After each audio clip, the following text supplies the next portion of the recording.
What's up, Defects? We're back, another video, and today we're talking about a little bit of a community post. I like cruising the Facebook comic book group posts. You get some good stuff in there, and sometimes you come across some good discussions. Stumbled across a post the other day that had like 300 comments, and I said, let me see what the hot button issue is. So it had to do with an LCS. I'm not going to use any names or anything like that because I don't want to seem like we're bagging on anybody. But I mean, we used to do that, Jay, right? I mean, yeah. If you, oh yeah. Well, we're gonna have to bag them a little bit. We just won't mention any names. That's it. That's it. Listen, I agree with some of what he said and not all of what he said. So the post was about an LCS owner / eBay seller kind of venting that people complained to him about using media mail, okay, to ship comics. And he went on to say about his costs and how he can't make any money on lower dollar books if he doesn't ship media mail. And he broke down all of his costs and what it costs him to ship a book and what his margins are, et cetera, et cetera. So I think we're basically going to just kind of break down how we are as sellers. You know, we're small sellers, but we still do sell. So we do ship books, and we're buyers, and we're probably bigger buyers than sellers over the past couple of years. So we want to kind of look at it from both angles, and we're going to give you a little bit of insight onto what we do, what we think of media mail, and we'll break down some of the costs as we see them. We good, Butch? We ready to jump into this? Let's jump in. All right. So quick recap on how we ship. I'm sure if you go back like 3 years ago, there's a video on this channel about how to ship comics. All right. So maybe we got to do an updated version of that because that one people liked. But it's pretty simple. Gemini shipper or Flash shipper, whatever you want to call it. Jay's going to demonstrate my Vanna White. My Vanna White. You know what? We'll tell them about the bags first. So you got a little, since you got that in your hand, we got the bubble bag. So that's something, that's a little layer that we like to use. It gives that little extra protection between the book and the cardboard. It keeps everything nice and tight together if you do have more than one book. That's what we do. You don't have to do that. But some way to keep, if you send in 2 or 3 books, some way to keep them together, all right? I don't really like using tape on books a lot just because sometimes it gets hard to take off. Jay, don't you hate it when you get a book and that shit is so tied up with tape that it takes you 30 minutes to get it off without damaging it? Yeah, absolutely. And I got crushed in the comments for that last time because sometimes people, I wouldn't say ship too good, but overpack too much with the tape. And next thing you know, you got a scissor or an X-Acto blade or a razor, whatever you're using. And now it got to the point where, you know, you want to hope there's so much tape you don't want to cut into the book or damage the book in any way. So sometimes little less tape is more. It's gonna hold, guys. Just buy the right packing tape. Right. We like the blue tape, so it's, you know, more is not always better, right? He's got the blue tape, you know, so we like to make it snug in there, but not too snug. Things can't move, you know, but a little. You don't want to crush the books either. You don't want to suffocate these things, all right? And then the Gemini, obviously, I think. As a seller, I feel like you have to use these. And I know some people are going to jump in the comments and say they use a different type of shipper. You know, there's those boxes. I don't know what they're called. Just a kind of like a standard comic size shipper that just has the opening, not necessarily a flash shipper. Those are okay too. But you have to use something that was kind of designed to send books, specifically comics. The manila envelope, can't do it. I don't care what you could put steel plates between, you know what I mean? Like, it's just never a good idea. All right. And then how do we ship it out? If I'm shipping on my own, like we do, obviously we do the whatnot thing. If we're shipping on our own, usually in a legal flat rate envelope, it's just kind of the simplest way to do it. It keeps everything even. You know what your cost is going to be before you even ship it out. If we're using whatnot, it kind of determines what you ship. The weight's going to either be first class, which is now called ground, or it's going to be priority. So we try to keep it nice and simple with the shipping. Did I miss anything, Jay, on how we ship stuff out? No, that's it. That's pretty much it. Always provide your customer, or if you're a buyer, request that tracking number so you know when it's shipped, when you know it's coming to you. You know, sometimes packages get stolen right in front of your porch. And if you're getting this expensive book shipped to you, you want to get that as soon as possible. And you always want to track it, guys, just in case it gets lost. That's right. So the main portion of this post and all the comments was about media mail. Should you use it? Should you not use it? Most of the comments were saying, don't do it. It's not legal because comics have advertisements. So I'm going to let Jay talk a little bit about Media Mail because we do have a little bit more information than we had a few days ago, right? We got the inside man, Jay. Yep. So we reached out to a close friend of ours. I'm not going to mention his name because I'm not sure if he would want us to, but he knows who he is. And he works for the postal office. He's a higher up there. And he basically explained to us basically 3 levels: priority, express, and media mail. Back in the day, or up until a couple of months ago, media mail was the cheapest form, and then express, and then obviously priority. But back to media mail. It was the cheapest form, so no matter what you shipped, no matter how heavy it was, whether it was 1 pound or 50 pounds, it all got thrown and dumped into basically a big bin together. So you could have a 1 pound comic package that's in cardboard, and then you could have a microwave dumped on top of it. So not really a safe way to ship your books. Not only that, it's going to take weeks, guys. I've gotten people on eBay ship me media mail. It literally took weeks to get to my house, even if it was a couple of states away. So it's always getting rerouted. So he told us, though, since then, and since Amazon been pretty much crushing it with delivering packages in 2 days, media mail is now treated like priority.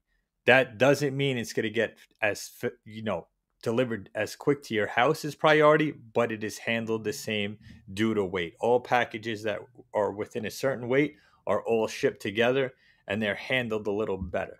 But still, Matt, I'm sure we're going to get into it. I don't think any comic seller that especially owns a business should be shipping media mail. Looking to clean and press your books before submission? Well, look no further than the best in the business, Erod 212 with Express Comic Book Pressing Service. Defects 10 gets you 10% off. Erod will submit your books to CGC and CBCS and pass along his discount. Hit him up on Instagram or email expresscbp@yahoo.com. Yeah, I mean, when we first talked about doing this video, we didn't have this information. Okay, we kind of reached out like right before, and we were saying, hey, what is the deal with media mail? And I was shocked to hear what the information that Jay just told us. Now, that's really good news for people that are going to still use media mail, right? That it is handled a little better than it used to be, because it was literally, he said it was just like a pit that everything went into. But the time, I still think having your books in the hands of the post office for longer and longer just give you a more and more chance for an issue to happen. Yeah, right? I want my book in and out as increases fast as possible. increases those odds drastically. Right. Every day someone else is handling it. Yep. So guys, write in the comments what you think about media mail. Is there a place for it to be used with comics? Should it be? Should it not be? You know, I understand when there's a book that you're shipping for $1 or $2.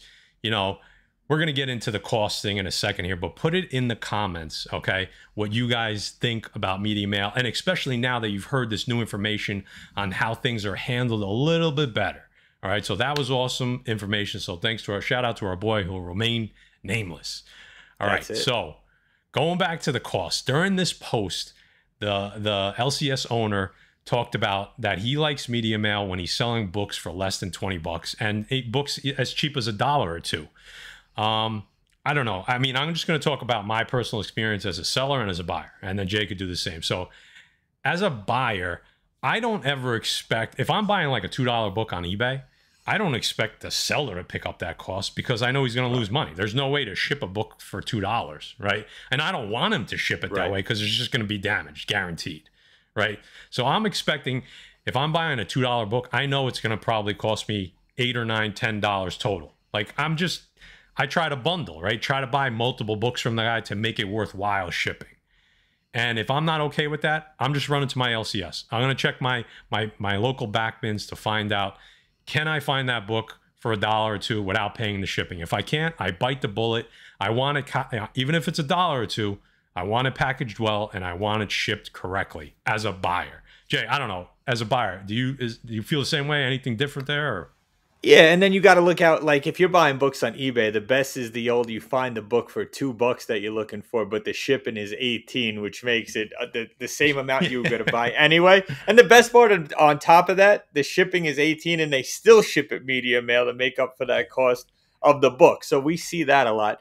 But I agree, Matt. Listen, charge for the shipping, right? If you're getting a deal at $1 book and you can't make it to the LCS, you're going to pay for it one way, whether you're driving to the LCS and you're paying for gas and parking, whatever the case may be, you might as well pay. And if you're a store owner, you might as well charge for shipping, because the chance of these books getting back to you and people complaining like the store owner is seeing is just greater, man. Spend the extra money as a buyer, pay for your shipping, and if you're a store owner, charge for your shipping. Plain and simple to me.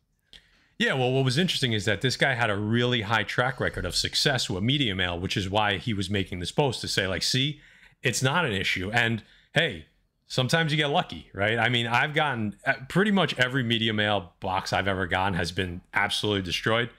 And sometimes the comic's okay, and sometimes it's not. Right. As a seller now, I want to make sure that the customer is happy.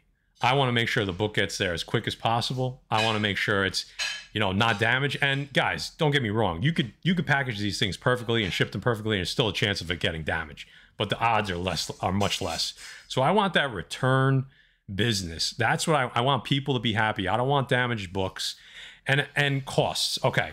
So we don't sell as many $1 and $2 books. So we don't deal with those small margins as much. But let's say you are shipping a $2 book.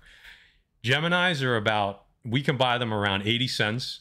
Our bubble bags cost about 25 cents. And then, medium flat rate envelope, legal flat rate envelope is somewhere between $7 and $8, $7.50 and $8. If you don't want to charge that because it's if maybe it's closer, you could do first class USPS, which is now they call Ground Advantage, which is always going to be probably, if you're shipping one book, it's going to be in that $5.50 range.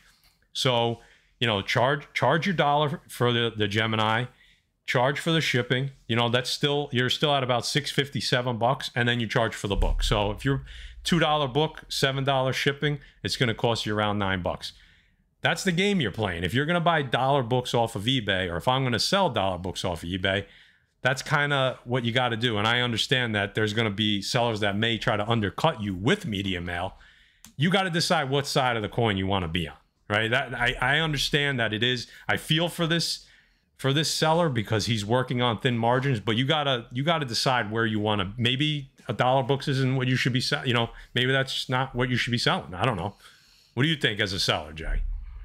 Yeah, I mean, at least try to bundle something, right? If you're buying one book and it's $2, do you just expect for $2 a book to show up to your door in safe condition? No, right? Absolutely right. not. Yeah. So, like I said, maybe change it around a little bit. Maybe add incentives to add extra books, sell packs of books. Hey, listen, if you ordered issue 34, I got 35, 36, and 37 too. How about an extra $5 for all those, and I'll ship it out to you, make it worth both our whiles. But just be careful, man. More of a buyer be careful than a seller, because they're going to say anything. Oh, yeah, no, the book wasn't damaged. The post office damaged it. I can't cover that. And then you're running into problems. So be smart, guys. Shop smart. Yeah. So, I'm really, listen, we're talking about our opinion, and obviously there's always going to be a circumstance that we're not covering here. We're talking very general. We're giving general ideas. How, based on what we buy and what we sell. Of course, there's going to be other stuff that, maybe our opinion here is a little off the mark for, and that's okay. Put it in the comments. Let us know. Let us know the scenario where you see, sending media mail is the only way to survive as a seller, or as a buyer that you're okay with media mail. We kind of left alone that you're not really supposed to do it, right? Because clearly everybody does it, and no one's getting locked up for it, clearly. But we're going to try to bring these types of segments to you once a month. Community type posts where it's kind of a hot button topic, not necessarily drama, but things that actually have meaning in the hobby and to collecting. So if you like these types of videos, put it in the comments. Let us know what you want us to talk about, because we'll cover, we'll kick it around a little bit, and we'll just have a back and forth like this, kind of like the good old days, right, Jay? Anything you add before we get out of here? Great job, guys. Buy careful. There you go. Words of wisdom. So we're going to wrap this up. Remember, like, comment, subscribe if you can. If you're new, if you're not new, hit that notification bell. It lets you know when we're putting out these types of videos. every Tuesday, every Thursday, around 3 p.m. Eastern, we're dropping these videos. We're back to recorded videos. So keep an eye out every week for those dropping. And of course, Thursday nights, 9:45 Eastern on Whatnot. We're selling, always deals. Come hang out, even if you're just coming to hang and bullshit. That's what we do a lot over there. And then once a month over on Very Gary's channel, we do the Defective Collective. You know, that old school YouTube style of auction. So the Butcher 105 and myself, catch you on the next video.